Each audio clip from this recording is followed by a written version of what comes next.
দর্শক আসসালামু আলাইকুম। যারা কিচেন বিড়ি চ্যানেল আপনাদের স্বাগত। আল্লাহর রহমতে আপনাদের মাঝে চলে এসেছে আরেকটি মজার রেসিপি নিয়ে। আজকে আমি দেখাবো চট্টগ্রামের ঐতিহ্যবাহী গরু মাংসের কালাভুনা রেসিপি। অনেকে মনে করে কালাভুনা করতে হলে মাংসকে শুধু তেলে ভেজে রান্না করতে হয়, কিন্তু কালাভুনা আসলে দীর্ঘ সময় ধরে অল্প আঁচে রান্না করা একটি ভিন্ন স্টাইলের মাংস, যা খেতে খুবই সুস্বাদু। আমি আজকে রেসিপিতে দেখাবো কিভাবে খুব সহজে বাসায় কালাভুনা রান্না করা যায়। তাহলে চলুন চলে যায় মূল ভিডিওতে। এর আগে বলে দিচ্ছি, রেসিপিটি ভালো লাগলে প্লিজ ভিডিওতে একটি লাইক দিয়ে চ্যানেলটি সাবস্ক্রাইব করে রাখুন। কালাভুনা তৈরি করতে হলে প্রথমত গরু মাংস লাগবে। এখানে আমি 1 কেজি গরু মাংস আমি ধুয়ে পরিষ্কার করে পানি জড়িয়ে রেখেছি। এখন এগুলোকে আমি ম্যারিনেট করব। এখানে আমি হাড় এবং চর্বি সহ মাংস নিচ্ছি, আপনারা চাইলে চর্বি হাড় ছাড়াও মাংস নিতে পারেন। এখানে আমি 3 টেবিল চামচ টক দই নিয়ে একটু পানি দিয়ে ভালো করে ফেটিয়ে নিয়েছি, এতে করে মাংসটা সহজে সিদ্ধ হবে এবং সফট হবে। এখন দিয়ে দিচ্ছি পেঁয়াজ বেরেস্তা, এতে করে টেস্টটাও ভালো আসবে এবং কালারটাও সুন্দর আসবে। এই রেসিপিতে পেঁয়াজ একটু বেশি লাগবে। এখন দিয়ে দিচ্ছি হাফ কাপ কুচানো পেঁয়াজ, দিয়ে দিচ্ছি পরিমাণ মতো লবণ, হলুদ গুঁড়া,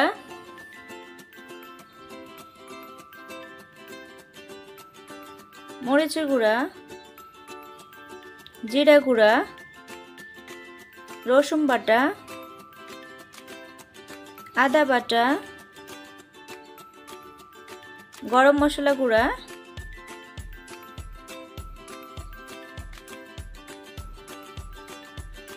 দুটা তেজপাতা ছিঁড়ে দিয়েছি, দিয়ে দিচ্ছি 3টা লং, 3 টুকরা দারচিনি, 4টা এলাচ ছিঁড়ে দিয়েছি আমি মুখাংশ, এবং দিয়ে দিচ্ছি পেঁয়াজ বেরেস্তা করা বাকি তেলগুলো। সবগুলো উপকরণ দেওয়া হলে আমি এখন হাতের সাহায্যে সবগুলো উপকরণ আমি ভালো করে মেখে নিব।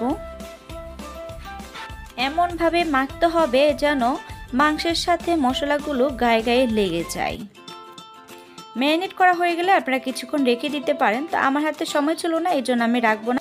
এখন আমি যে হাঁড়িতে রান্না করব ওই হাঁড়িটা নিয়ে নিয়েছি এবং সবগুলো মাংস আমি এখানে নিয়ে নিচ্ছি।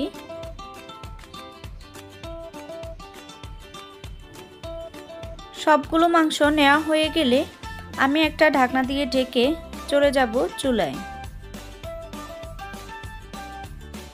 এখানে আমি চুলায় চলে এসেছি, আমি চুলায় দিয়ে দিয়েছি। এই রান্নাটাকে মূলত অল্প আঁচে রান্না করতে হয়, তাই এখন আমি অল্প আঁচে রেখে অপেক্ষা করব। 30 মিনিট পরে ঢাকনা খুলে দেখাচ্ছি আপনাদের।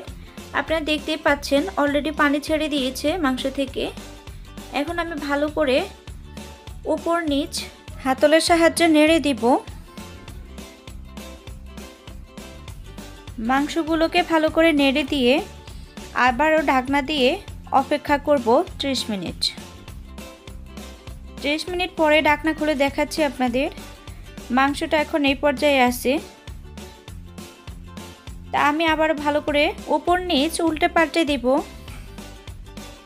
এই পর্যায়ে আমি দিয়ে দিচ্ছি গোলমরিচের গুঁড়া। আমি এখানে সাদা গোলমরিচের গুঁড়া দিয়েছি, আপনারা চাইলে কালো গোলমরিচের গুঁড়াটাও দিতে পারেন। এটা ম্যারিনেট সময়ই দিতে পারেন, আমি তখন স্কিপ করেছি এই জন্য এখন দিয়েছি। তো আমি আবারও মাংসগুলোকে ভালো করে মিক্স করে একটা ঢাকনা দিয়ে আবারও কিছুক্ষণ অপেক্ষা করব। কিছুক্ষণ পরে ফিরে এসেছি, এখন ঢাকনা খুলে দেখছি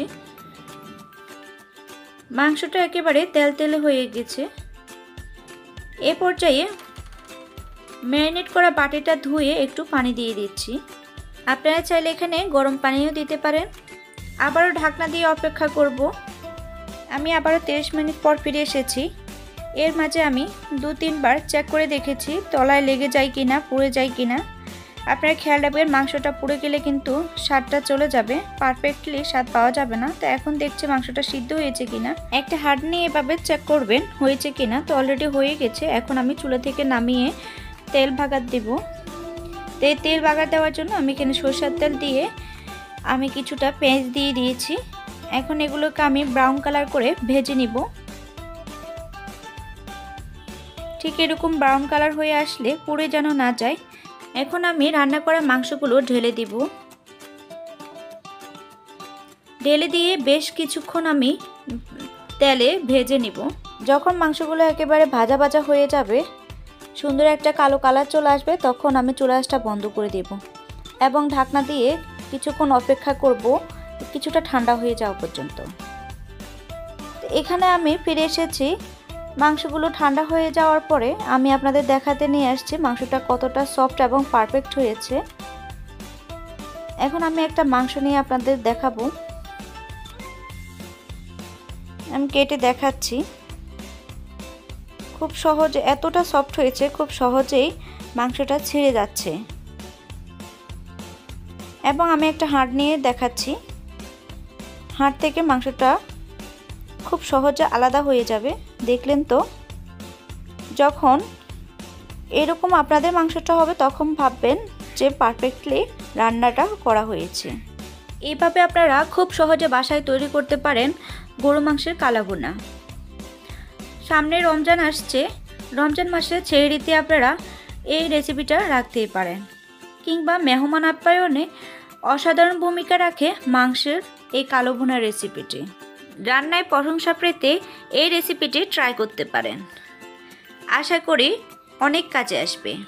তো ভিউয়ার্স, আমি তো দেখিয়ে দিলাম। আশা করি এই রেসিপিটিও আপনাদের ভালো লেগেছে।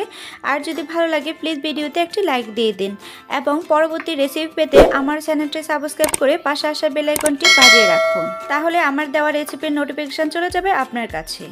ভিডিওটি দেখার জন্য অসংখ্য ধন্যবাদ। এখন বিদায় নিচ্ছি। সবাই ভালো থাকবেন। আল্লাহ হাফেজ।